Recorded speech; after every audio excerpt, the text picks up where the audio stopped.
श्रीगणेशाय नमः।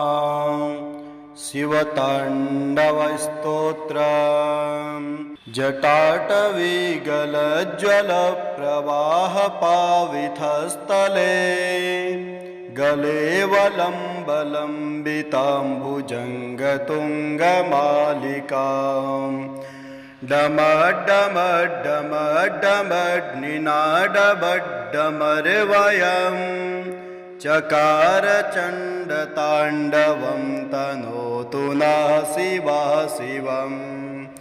जटाकटाः सम्भ्रमं भ्रमन्निलिम्पनिर्झरी बिलोलबीचवल्लरी विराजमानमूर्धनि। धगद्धगद्धगज्ज्वलललाटपट्टपावके किशोरचन्द्रशेखरे रतिप्रतीक्षणं मम। धराधरेन्द्रनन्दिनी विलासबन्धबन्धुरा स्फुरद्दिगन्तसन्तति प्रमोदमानमानसे। कृपाकटाक्षधोरिणी निरुद्धधुरधुरापदे क्वचिद्दिगम्बरे मनो विनोदमेतुमस्तुनि। जटाभुजङ्गपिङ्गलस्फुरत्फणामणिप्रभा कदम्बकुङ्कुमद्रव प्रलिप्तदीप्तदुर्मुखे। मदान्धसिन्धरस्फुरत्तगोत्तरीयमेदुरे मनोविनोदमद्भुतं बिभर्तभूतभर्तरि। सहस्रलोचनप्रवर्त्य शेषलेखशेखरं प्रसूलधूलिधूरणि विधूसराङ्गपीठभो। भुजङ्गराजमालया निबद्धजाटजूटकः श्रिये चिराय जायतं चकोरबन्धुशेखरः। ललाटचत्वरज्ज्वलध्वनञ्जया स्फुलिङ्गभा निपीतपञ्चसायकं नमन्निलिम्पनायकम्। सुधामयूखलेखया विराजमानशेखरम् महाकपालिसम्पदे शिरोजटालमस्तु नः। करालभालपट्टिका धगद्धगद्धगज्ज्वला धनञ्जयाहुतिकृता प्रचण्डपञ्चसायके। धराधरेन्द्रनन्दिनी कुचाग्रचित्रपत्रका प्रकल्पनेकशिल्पनी त्रिलोचने रतिर्मम। नवीनमेघमण्डले निरुद्धधुर्धरस्फुरत् कुहूनिशीतनीतमः प्रबद्धबद्धकन्धरः। निलिम्पनिर्झरीधरस्तनोतु कृत्ति सिन्धुरः कलानिधानबन्धुरः श्रियज्जगद्धुरन्धरः।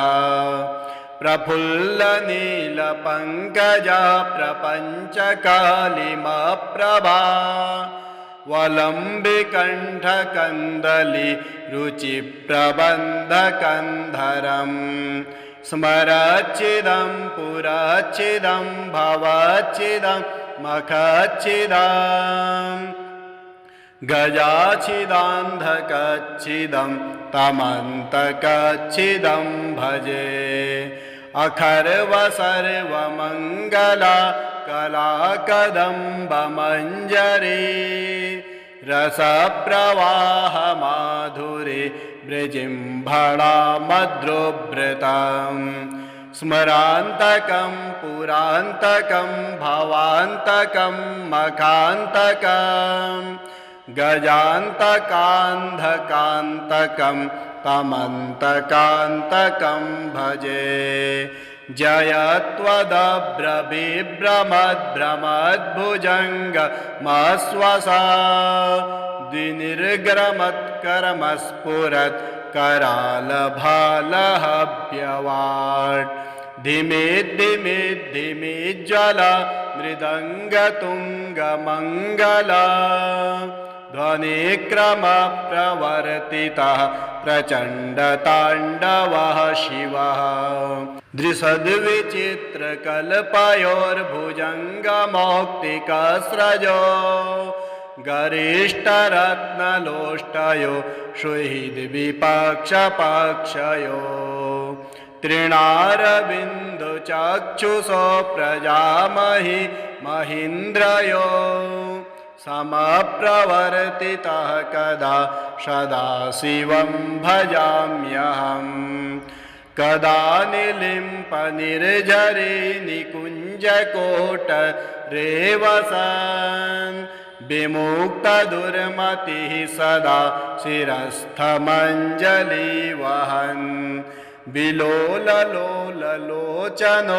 ललामभाललग्नकः शिवेति मन्त्रमुच्चरन् कदा सुखी भवाम्यहम् निलिम्पनाथनागरे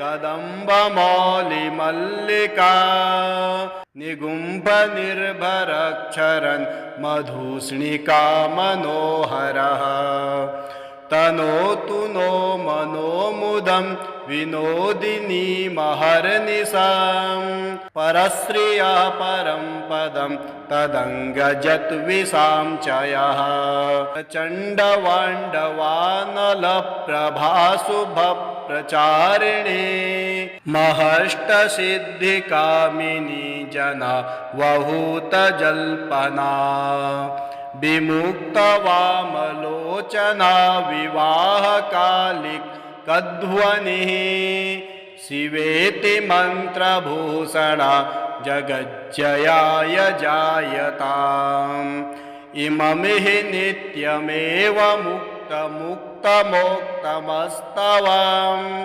पठस्मरन् ब्रुवन्नरो विशुद्धमेति सन्ततम् हरे गुरो सुभक्तिमासु याति नान्यथाङ्गते विमोहनं हि देहिनां सुशङ्करस्य चिन्तनं पूजावसानसमये दशवक्त्रगीतं यः शम्भुपूजनपरं पठति प्रदोषे तस्य स्थिराङ्ग्रजगजेन्द्रतुरङ्गयुक्तां लक्ष्मीं सदैव सम्मुखे प्रददाति शम्भुः पार्वती वल्लभ नीलकण्ठाष्टकम् नमो भूतनाथं नमो देवदेवं नमः कालकालं नमो देव्यतेजः नमः कामभस्मं नमत्शान्तशीलं भजे पार्वती वल्लभं नीलकण्ठं सदा तीर्थसिद्धं सदा भक्तरक्षं सदा सेवपूज्यं सदा शुभ्रभस्मं सदा ध्यानयुक्तं सदा ज्ञानकल्पं भजे पार्वती वल्लभं नीलकण्ठं शंसाने शयानं महास्थानवासं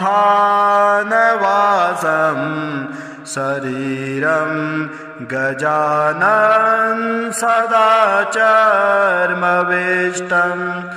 पिशाचाधिनाथं पशूनां प्रतिष्ठं भजे पार्वती वल्लभं नीलकण्ठं फणिनागकण्ठे भुजङ्गाद्यनेकं गले रुण्डमालं महावीरशूरं कटिव्याघ्रचर्मं चिताभस्मलेपं भजे पार्वती वल्लभं नीलकण्ठं शिरसोद्धगङ्गा शिवा वामभागं बृहद्दीर्घकेशं सदा मां त्रिनेत्रं फणिनागकर्णं सदा बालचन्द्रं भजे पार्वती वल्लभं नीलकण्ठं करे शूलधारं महाकाष्ठनाशं सुरेशं परेशं महेशं जनेशं धनेशस्तुतेशं ध्वजेशं गिरीशं भजे पार्वती वल्लभं नीलकण्ठं उदानं सुदानं सुकैलासवासं धरा निर्धरं संस्थितं ह्यादिदेवम् अजं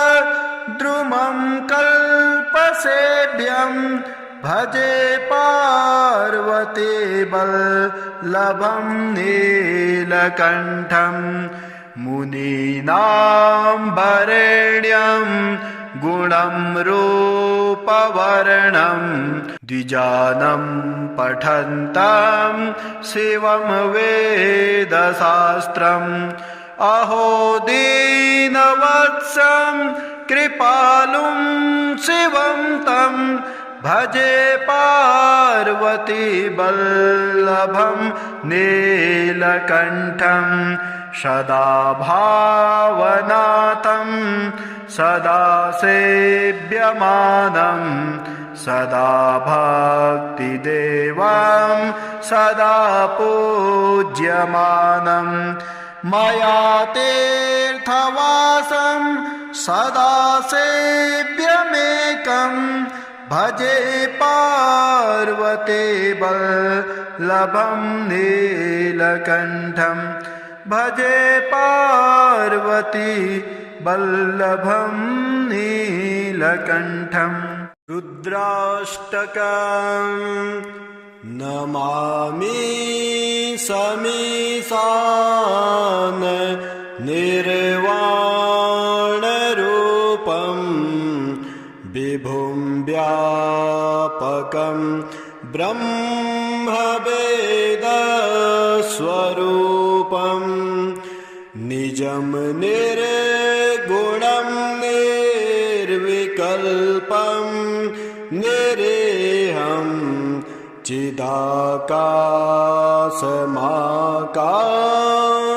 चिदाकाशमाकाशवासं भजेऽहं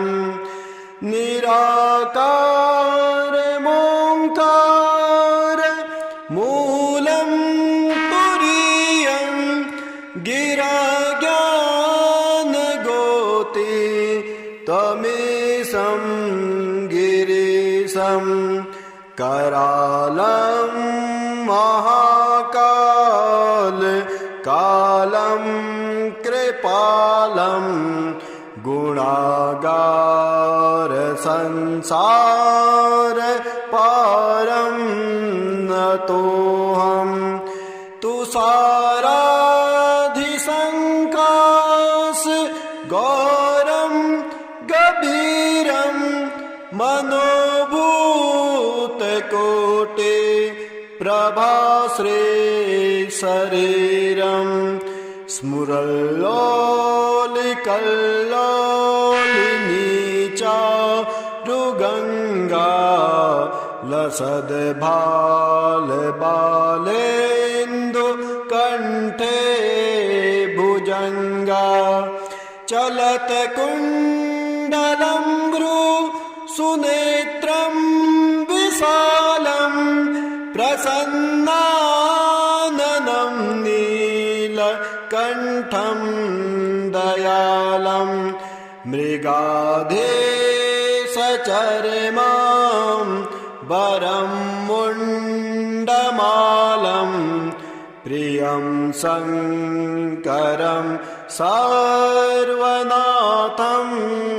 भजामि प्रचण्डं प्रकृष्टं प्रगल्भं परेशं मकण्डं अजं भानुकोटे प्रकाशं त्रयः सोलनिर्मूल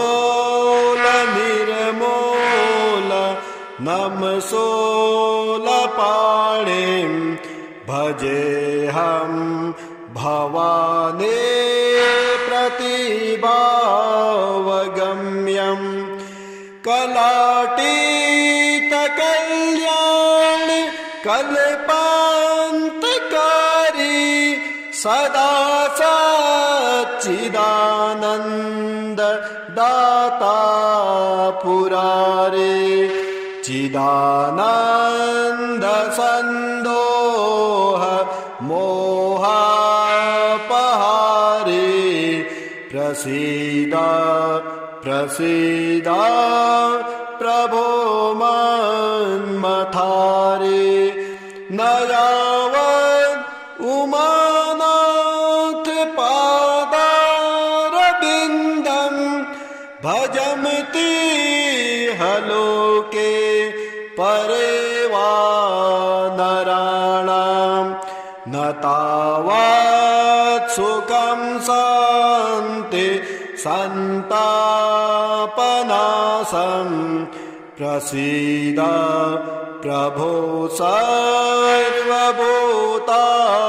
सर्वभूतादिवासं न जानामि योगं जपं नैव पूजां न तोऽहं सदा सर्वदासं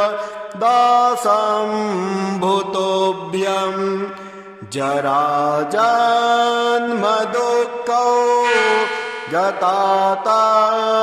जताताप्यमानं प्रभो पाहि आपन् नमामि सशम्भो नमामि सशम्भो नमामि सशम्भो प्रभो पाहि आपन् नमामि सशम्भो रुद्राष्टकमिदं प्रोक्तं विप्रेण हरतोषे ये पठन्ति नरा भक्त्या तेषां शम्भो प्रसीदते। 12 ज्योतिर्लिङ्गानि सौराष्ट्रे सोमनाथं च श्रीशैले मल्लिकार्जुनम् उज्जैन्यां महाकाला मोङ्कारममलेश्वरम् परल्यां वैद्यनाथं च डाकिन्यां भीमशङ्करम् सेतुबन्धेतु रामेशं नागेशं दारुकावने वाराणस्यां तु विश्वेशं त्र्यम्बकं गौतमी तटे हिमालये तु केदारं गुसमे सन्तु शिवालये एतानिर्ज्योतिर्लिङ्गानि सायं प्रातः पठेन्नरः सप्तजन्मकृतं पापं स्मरणेन विनश्यते। एतेषां दर्शनादेव पातकं नैव तिष्ठते। कर्मक्षयो भवेत् तस्य यस्य तुष्टो महेश्वरः। ॐ श्रीगणेशाय नमः। शिवताण्डवस्तोत्रम्। जटाटवीगलज्ज्वलप्रवाहपावितस्थले गलेवलम्बलम्बिताम्बुजङ्गतुङ्गमालिकाम् डमड्डमड्डमड्डमड्डमर्वयम् चकार चण्डताण्डवं तनोतु नः शिवः शिवम्। जटाकटाः सम्भ्रमं भ्रमन्निलिम्पनिर्झरी बिलोलबीचवल्लरी विराजमानमूर्धनि। धगद्धगद्धगज्ज्वलललाटपट्टपावके किशोरचन्द्रशेखरे रतिप्रतीक्षणं मम। धराधरेन्द्रनन्दिनी विलासबन्धबन्धुरा स्फुरद्दिगन्तसन्तति प्रमोदमानमानसे। कृपाकटाक्षधोरिणी निरुद्धधुरधुरापदे क्वचिद्दिगम्बरे मनो विनोदमेतुमस्तुनि। जटाभुजङ्गपिङ्गलस्फुरद्फणामणिप्रभा कदम्बकुङ्कुमद्रव प्रलिप्तदीप्तदुर्मुखे। मदान्धसिन्धरस्फुरत्तगोत्तरीयमेदुरे मनोविनोदमद्भुतं बिभर्तभूतभर्तरि। सहस्रलोचन प्रवर्त्य शेषलेख शेखरं प्रसूलधूलिधूरणि विधूसराङ्गपीठभो। भुजङ्गराजमालया निबद्धजाटजूटकः श्रिये चिराय जायतं चकोरबन्धुशेखरः। ललाटचत्वरज्ज्वलध्वनञ्जया स्फुलिङ्गभा निपीतपञ्चसायकं नमन्निलिम्पनायकम्। सुधामयूखलेखया विराजमानशेखरम् महाकपालिसम्पदे शिरोजटालमस्तु नः।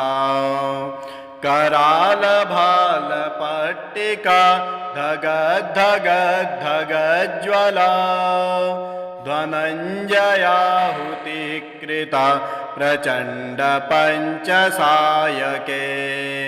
धराधरेन्द्रनन्दिनी कुचाग्रचित्रपत्रका प्रकल्पनेक शिल्पनि त्रिलोचने रतिर्ममा। नवीनमेघमण्डले निरुद्धधुर्धरस्फुरत् कुहूनिशीतनीतमः प्रबद्धबद्धकन्धरः। निलिम्पनिर्झरीधरस्तनोतु कृत्ति सिन्धुरः कलानिधानबन्धुरः श्रियज्जगद्धुरन्धरः। प्रफुल्लनीलपङ्कजा प्रपञ्चकालिमप्रभा वलम्बिकण्ठकन्दली रुचिप्रबन्धकन्धरम् स्मरच्चिदं पुरच्चिदं भवच्चिदं मखच्चिदम् गजाच्छिदान्धकच्छिदं तमन्तकच्छिदं भजे अखर्व सर्वमङ्गला कलाकदम्बमञ्जरी रसप्रवाहमाधुरी वृजिम्भणा मद्रोभृतम् स्मरान्तकं पुरान्तकं भवान्तकं मखान्तकम् गजान्तकान्धकान्तकं तमन्तकान्तकं भजे जयत्वदभ्रबिभ्रमद्भ्रमद्भुजङ्गमश्वसा द्विनिर्ग्रमत्करमस्फुरत् करालभालहव्यवाट् धिमिद्धिमिद्धिमिज्ज्वला मृदङ्गतुङ्गमङ्गला ध्वनिक्रमप्रवर्तितः प्रचण्डताण्डवः शिवः दृशद्विचित्रकल्पयोर्भुजङ्गमौक्तिकस्रजो गरिष्ठरत्नलोष्टयो सुहृद्विपक्षपक्षयो तृणारविन्दुचक्षुषो प्रजामहि महीन्द्रयो समप्रवर्तितः कदा सदाशिवं भजाम्यहम् कदा निलिम्पनिर्झरे निकुञ्जकोटरेवसन् विमुक्तदुर्मतिः सदा शिरस्थमञ्जलिवहन् विलोललोललोचनो ललामभाललग्नकः शिवेति मन्त्रमुच्चरन् कदा सुखी भवाम्यहम् निलिम्पनाथनागरे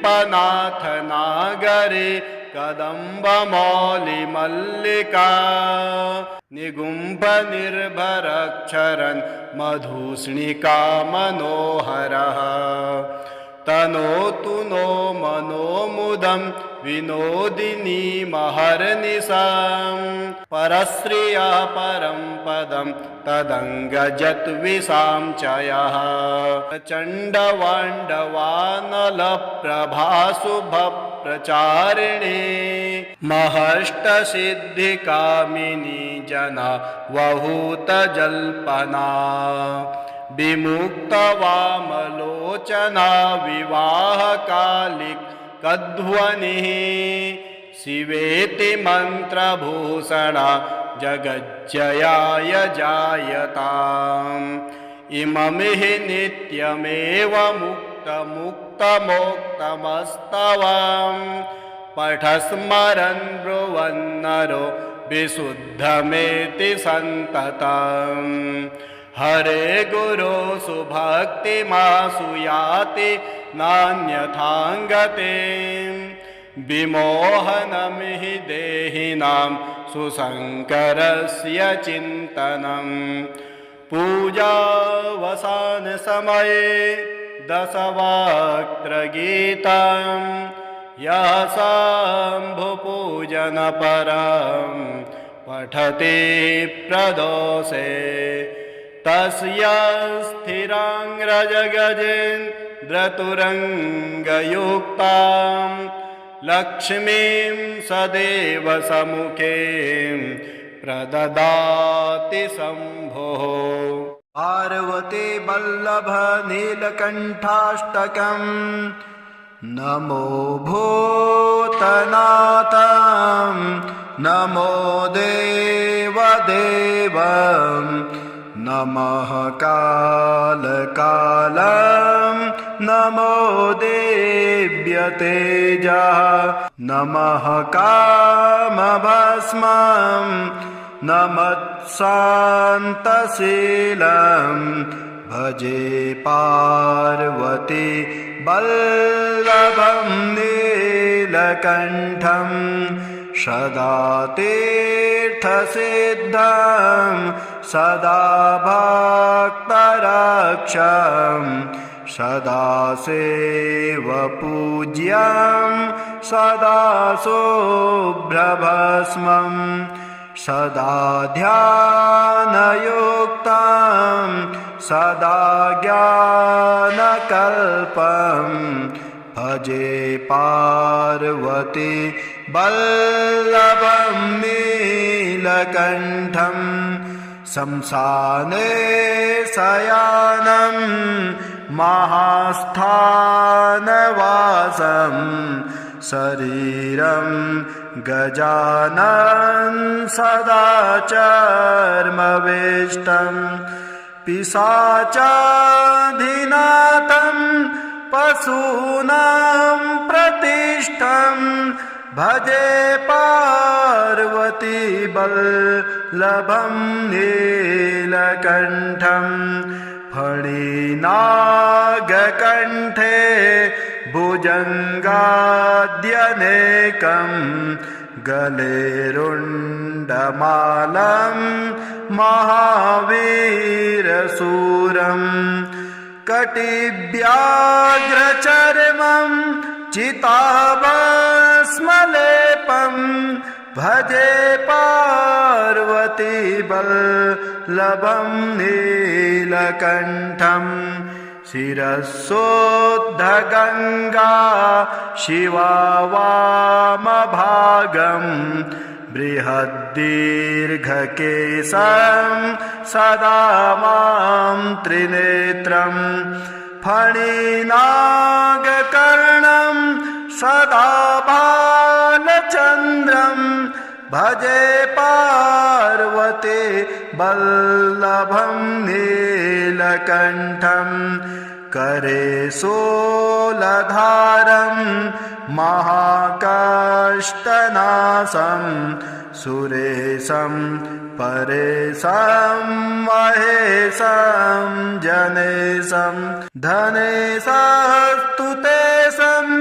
ध्वजेशं गिरीशं भजे पार्वती वल्लभं नीलकण्ठं उदानं सुदानं सुकैलासवासं धरा निर्धरं संस्थितं ह्यादिदेवम् अजं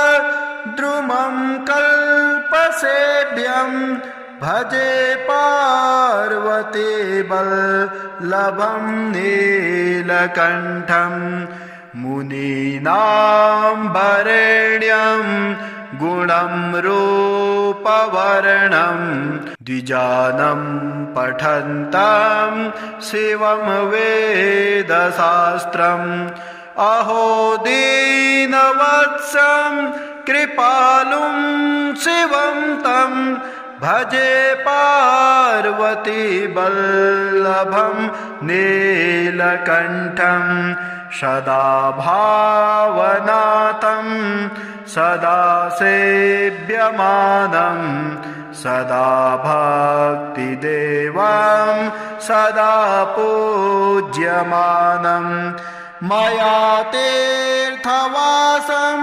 सदा सेव्यमेकं भजे पार्वती वल्लभं नीलकण्ठं भजे पार्वती वल्लभं नीलकण्ठम् 12 ज्योतिर्लिङ्गानि सौराष्ट्रे सोमनाथं च श्रीशैले मल्लिकार्जुनम्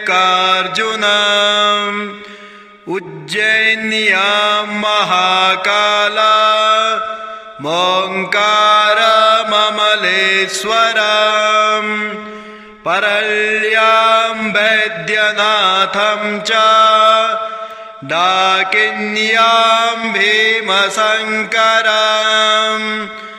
सेतुबन्धे तु रामेशं नागेशं दारुकावने वाराणस्यां पश्यान्तु विश्वेशां त्रयम्बकं गौतमी तटे हिमालये तु केदारं गुसुमे सन्तु शिवालये एतानि ज्योतिर्लिङ्गानि सायं प्रातः पठेन्नरः सप्तजन्म कृतं पापं स्मरणेन विनश्यते एतेषां दर्शनादेव पातकं नैव तिष्ठते कर्मक्षयो भवेत्तस्य यस्य तुष्टो महेश्वरः। रुद्राष्टकम् नमामि समीशान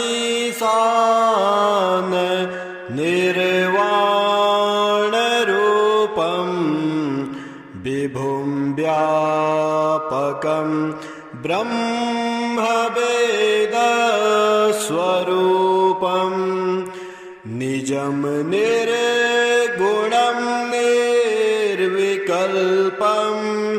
निरेहं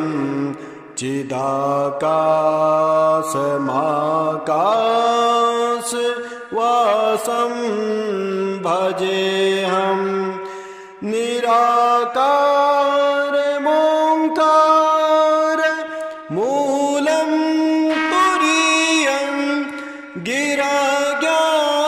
गिराज्ञानगोति त्वमीशं गिरीशं करालं महाकाल कालं कृपालं गुणागार संसार पारं नतोऽहं तुषाराधिसङ्काश गौरं गभीरं मनोभूतकोटि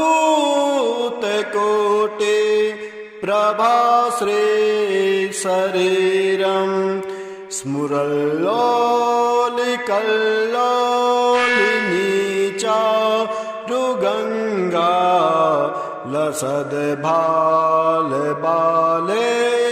लसद्भालबालेन्दुकण्ठे भुजङ्गा चलत्कुण्डलं भ्रूसुनेत्रं विशालं प्रसन्नाननं नीलकण्ठं दयालं मृगाधेशचर्मां वरं मुण्डमालं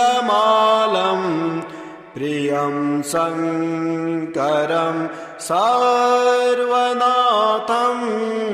भजामि प्रचण्डं प्रकृष्टं प्रगल्भं परेशं मखण्डं अजं भानुकोटे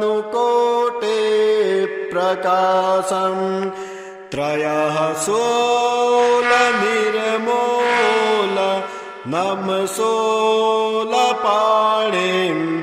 भजेऽहं भवानी प्रतिभावगम्यं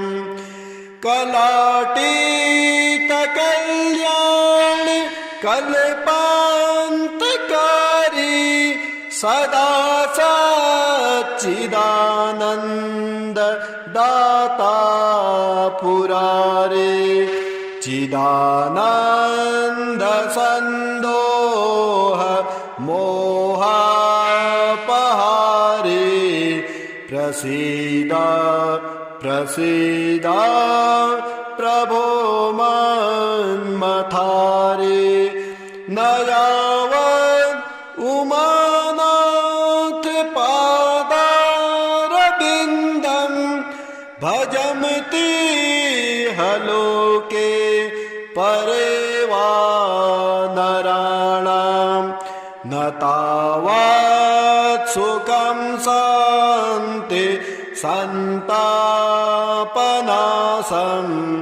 प्रसीद प्रभो सर्वभूताधिवासं न जानामि योगं जपं नैव पूजां न तोऽहं सदा सर्वदासं भूतोऽभ्यं जराजन्म दुःखौ जताताप्यमानं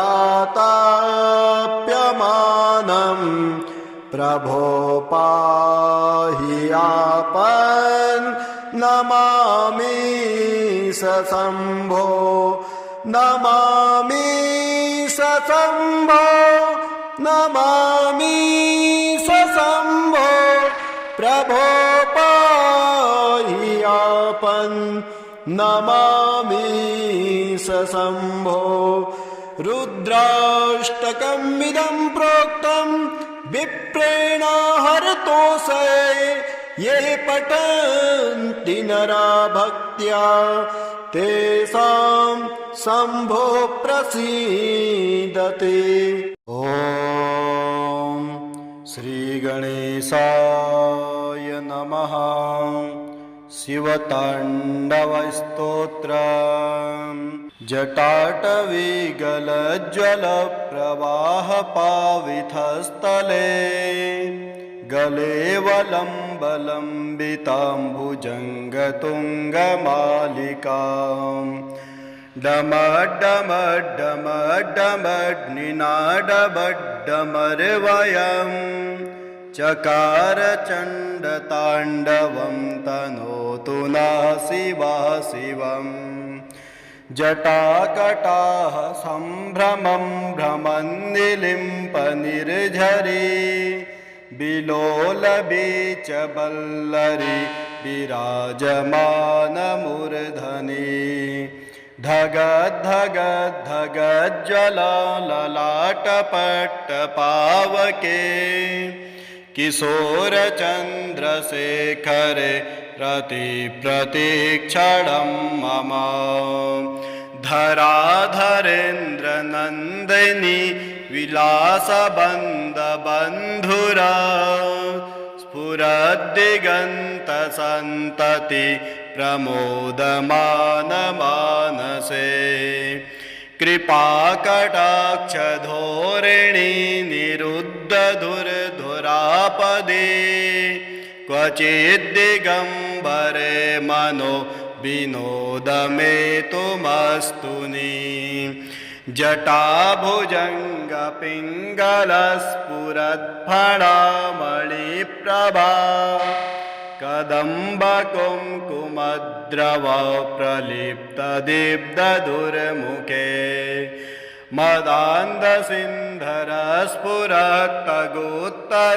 मदान्धसिन्धरस्फुरत्तगोत्तरीयमेदुरे मनोविनोदमद्भुतं बिभर्तभूतभर्तरि सहस्रलोचनप्रवर्त्य शेषलेख शेखरं प्रसूलधूलिधूरणि विधूसराङ्गपीठभो भुजङ्गराजमालया निबद्धजाटजूटकः श्रिये चिराय जायतं चकोरबन्धुशेखरः ललाटचत्वरज्ज्वलध्वनञ्जया स्फुलिङ्गभा निपीतपञ्चसायकं नमन्निलिम्पनायकम् सुधामयूखलेखया विराजमानशेखरम् महाकपालिसम्पदे शिरोजटालमस्तु नः करालभालपट्टिका धगद्धगद्धगज्ज्वला धनञ्जयाहुतिकृता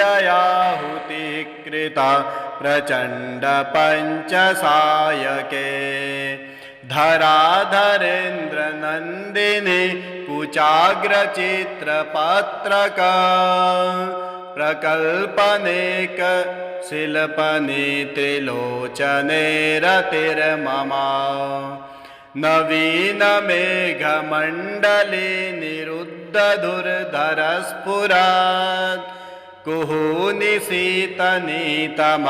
प्रबद्धबद्धकन्धरः निलिम्पनिर्झरीधरस्तनोतु कृत्ति सिन्धुरः कलानिधानबन्धुरः श्रियज्जगद्धुरन्धरः प्रफुल्लनीलपङ्कजा प्रपञ्चकालिमप्रभा वलम्बिकण्ठकन्दली रुचिप्रबन्धकन्धरम् स्मरच्चिदं पुरच्चिदं भवच्चिदं मखच्चिदम् गजाच्छिदान्धकच्छिदं तमन्तकच्छिदं भजे अखर्वसर्वमङ्गला कलाकदम्बमञ्जरी रसप्रवाहमाधुरी वृजिम्भणा मद्रोभृतम् स्मरान्तकं पुरान्तकं भवान्तकं मखान्तकं गजान्तकान्धकान्तकं तमन्तकान्तकं भजे जयत्वदभ्रबिभ्रमद्भ्रमद्भुजङ्गमश्वसा द्विनिर्गरमत्करमस्फुरत् करालभालहव्यवाट्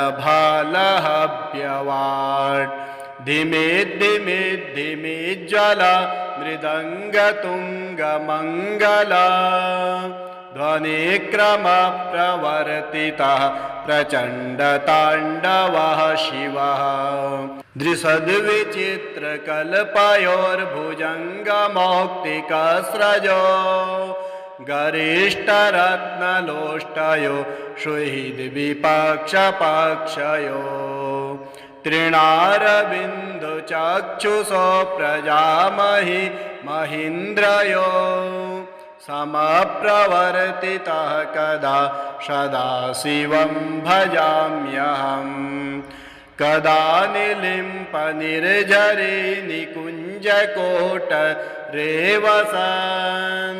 विमुक्तदुर्मतिः सदा शिरस्थमञ्जलिवहन् विलोललोललोचनो ललामभाललग्नकः शिवेति मन्त्रमुच्चरन् कदा सुखी भवाम्यहम् निलिम्पनाथनागरे कदम्बमौलिमल्लिका निगुम्भनिर्भरक्षरन् मधुस्निका मनोहरः तनोतु नो मनोमुदं विनोदिनी महर्निशां परश्रिया परं पदं तदङ्गजत्विषां च यः चण्डवाण्डवानलप्रभासुभप्रचारिणी महष्टसिद्धिकामिनी जना वहूतजल्पना विमुक्तवामलोचना विवाहकालिकध्वनिः शिवेति मन्त्रभूषणा जगज्जयाय जायताम् इममिह नित्यमेव मुक्तमुक्तमोक्तमस्तवाम् पठस्मरन् ब्रुवन्नरो विशुद्धमेति सन्ततम् हरे गुरो सुभक्तिमासु याति नान्यथाङ्गते विमोहनमिह देहिनां सुशङ्करस्य चिन्तनम् पूजावसानसमये दशवक्त्रगीतं यः शम्भुपूजनपरं पठति प्रदोषे तस्य स्थिराङ्ग्रजगजेन्द्रतुरङ्गयुक्तां लक्ष्मीं सदैव सम्मुखे प्रददाति शम्भुः।